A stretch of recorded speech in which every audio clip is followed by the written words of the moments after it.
என்னோட பேர் வந்து சாரதா தேவி. எனக்கு வந்து 2 குழந்தைங்க, ஒரு பொண்ணு ஒரு பையன். இந்த ஸ்கூல் ஆரம்பித்த நாள்லேருந்து 2 குழந்தைங்களும் இங்கே தான் படிக்கிறாங்க.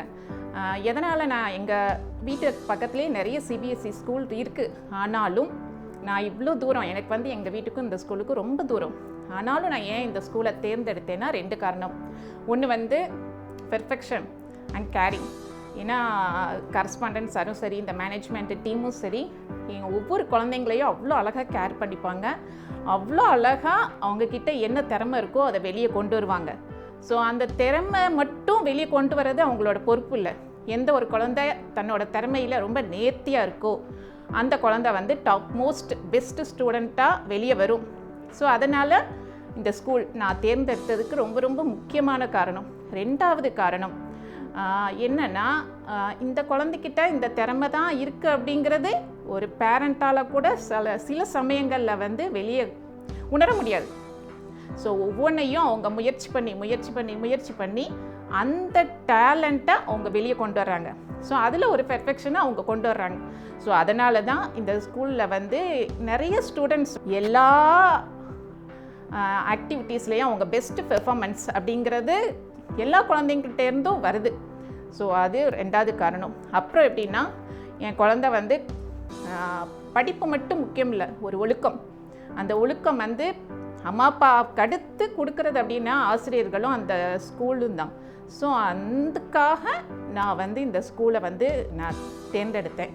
அப்புறம் இன்னொரு முக்கியமான காரணம், என்ன காரணம் அப்படின்னா, நம்ம எல்லாருக்குமே நம்ம ஸ்கூல் லைஃப் தான் பெஸ்ட்டு. அது ஒரு சொர்க்கம் மாதிரி. அந்த சொர்க்கத்தை யார் கொடுக்குறாங்க அப்படிங்கிறது ரொம்ப ரொம்ப முக்கியமான ஒரு விஷயம். அந்த சொர்க்கத்தை என் 2 குழந்தைங்களுக்கும் நான் கொடுக்குறேன் அப்படிங்கிறது நான் பரிபூர்ணமாக நம்புகிறேன். நான் அருண், இவங்க மரியா ஏஞ்சல், தமிழேந்தனோட பேரண்ட்.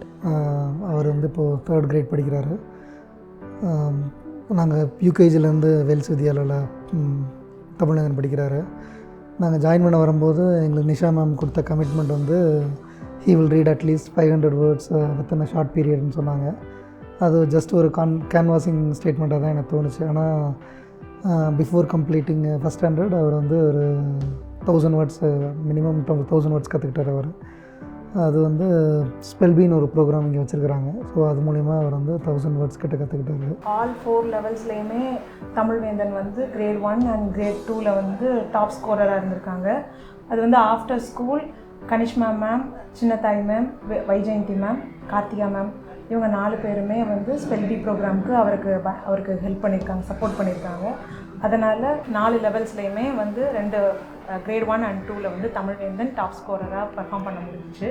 ஸோ இந்த மாதிரி ஸ்டேட் ரேங்க்கெல்லாம் அச்சீவ் பண்ணுறதுக்கு வந்து ஆஃப்டர் ஸ்கூல் அவங்க கொடுத்த அந்த ட்ரைனிங் ப்ரோக்ராம்ஸ் தான் தமிழ்வேந்தனுக்கு ரொம்பவே ஹெல்ப்ஃபுல்லாக இருந்துச்சு.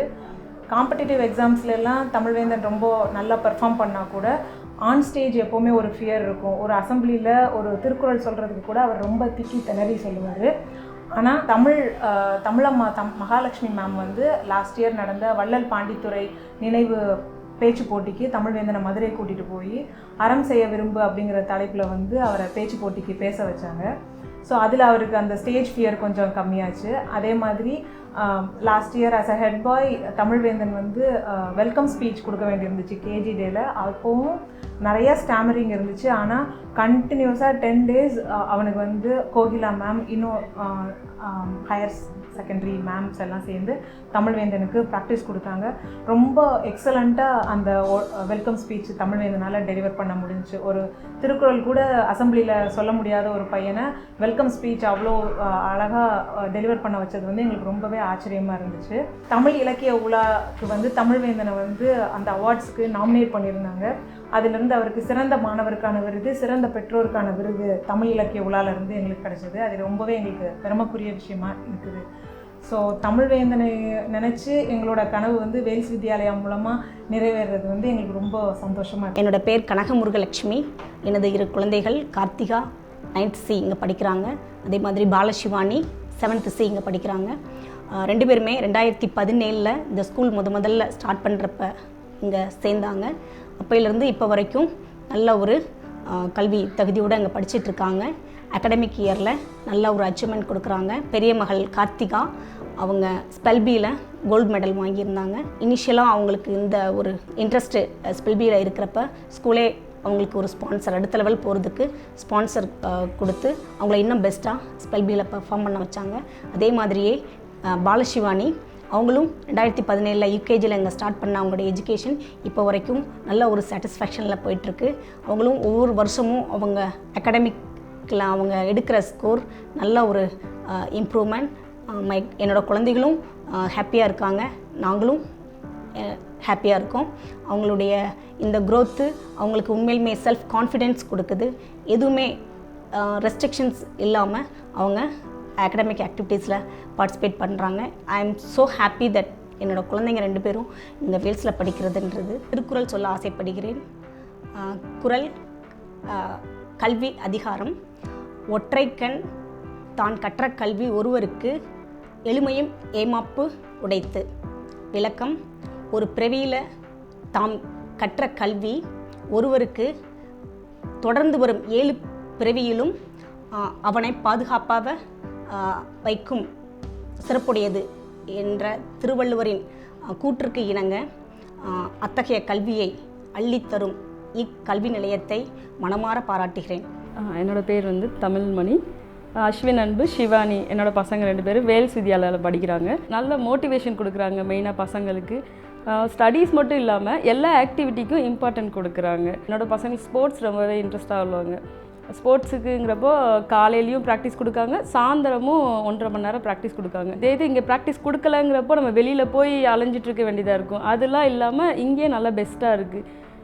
எனக்கு இப்போ ஒரு ஸ்போர்ட்ஸ் தான் வேணும்னு இல்லாமல் எல்லா வெரைட்டியான ஸ்போர்ட்ஸும் இருக்கிறதுனால எது வேணாலும் சூஸ் பண்ணிக்கிற மாதிரி இருக்குது. இசிஏ அப்படிங்கிற பார்க்குறப்போ மெயினாக ஸ்டடீஸ் மட்டும் இல்லாமல் அவங்களுக்கு எல்லா இதுவும் கலைகளும் தெரிஞ்சுக்கணும். இப்போ இங்கே சிலம்போ, அப்புறம் என்னோடய பொண்ணு பரதநாட்டியம், இதில் எல்லாமே 2 பேருமே பார்ட்டிசிபேட் பண்ணுறாங்க. அதனால 2 பேருமே எப்படியோ அச்சீவ் பண்ணுற மாதிரி தான் இருக்குது. பர்டிகுலராக ஒரு ஸ்டூடெண்ட்ஸுக்கு தான் இது அப்படின்னு சொல்லிட்டு அலாட் பண்ணாமல் எல்லாத்துக்குமே சான்ஸ் கொடுக்குறாங்க. மெயினாக எப்போ பார்த்தாலும் ஒரே ஸ்டூடெண்ட்ஸே இல்லாமல் நம்மளோட பசங்களும் முன்னாடி வர்றப்போ ரொம்பவே நல்லா இருக்குது. அவங்களா போய் ஓகே நான் வாலண்டியர் நான் இது பண்ணுறேன் அப்படின்னு இல்லாமல் யாரோட திறமை எதில் இருக்குங்கிறதையும் கொஞ்சம் பார்த்துக்கிறாங்க. இப்போது 1 டைம் ஒரு மார்க் எடுக்கிறாங்க, 2வது வாட்டி ஒழுங்காக படிக்கலைன்னா கூட அதை கூட கூப்பிட்டு சொல்கிற அளவுக்கும் கொஞ்சம் ஃப்ரெண்ட்லியாக தான் எல்லாருமே மூவ் பண்ணிகிட்ருக்கிற மாதிரி இருக்குது. ஆஃபலி லீவ்லலாம் ஒரு 3 நாள் இலக்கிய மன்றம் பண்ணாங்க. அதெல்லாம் பசங்களுக்கு ரொம்பவே ஹெல்ப்ஃபுல்லாக இருந்த மாதிரி இருந்துச்சு. இங்கிலீஷாக படிச்சுட்டு இருக்கிறத விட தமிழ்லையும் கொஞ்சம் பேச்சு போட்டி அந்த மாதிரி ஏதாவது இருந்தால் நல்லா இருக்குங்கிற மாதிரி இருந்தது.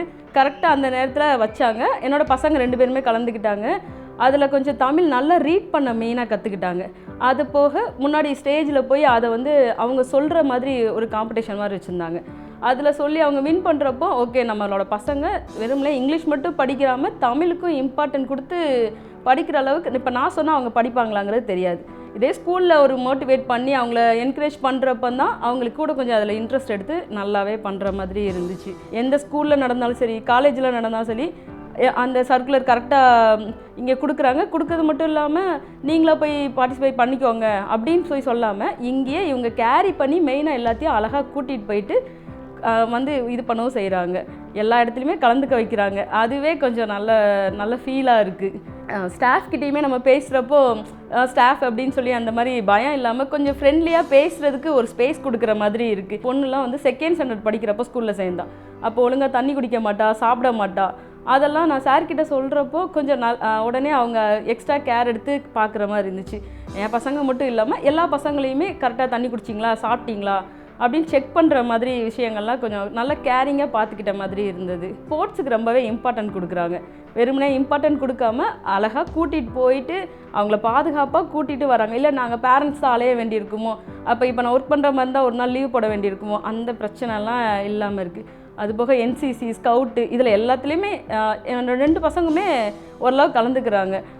இப்போ லாஸ்ட்டாக ஸ்கவுட்டுக்கெலாம் போயிருந்தாங்க 3 நாள். ஒரு லிமிட்டட் ஸ்டூடெண்ட்ஸாக வேணும் அப்படின்னு சில ஸ்கூலில் எடுப்பாங்க.